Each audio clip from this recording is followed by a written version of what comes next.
यानी अपने बालों की ग्रोथ में इजाफा कर सकते हैं, अपने बालों की लंबाई में चंद दिनों में ही इजाफा कर सकते हैं। अगर आप इस टोटके को इस्तेमाल करेंगे तो आपके बालों की लंबाई में डबल हेयर ग्रोथ हो जाएगी आपकी, और आपके बालों की लंबाई में डबल इजाफा होगा। आपके बाल तेज़ी से लंबे होना शुरू हो जाएंगे। इंतहाई आसान रेमेडी है। इस रेमेडी में हम तीन अज्जा इस्तेमाल करेंगे।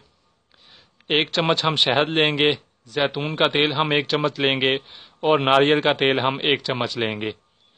दोस्तों, करना यह है कि हम सबसे पहले तो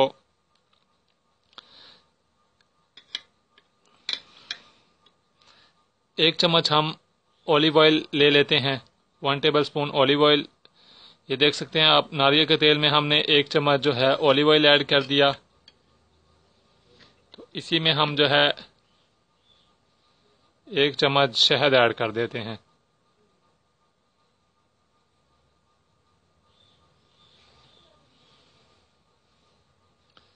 तो अब ये 1 table spoon coconut oil, 1 table spoon olive oil and 1 table spoon Honey.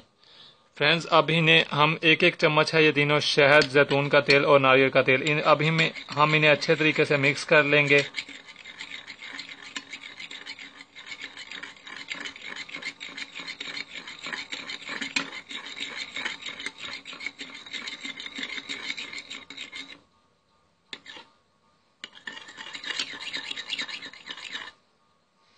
ये देखें नाज़रीन, ये मिक्स हो चुका है। आपने बिल्कुल ऐसे ही इसे बनाना है, और बनाकर आपने इसे अपने बालों पर लगा दें। बालों पर आपने 15 मिनट तक आपने अपने बालों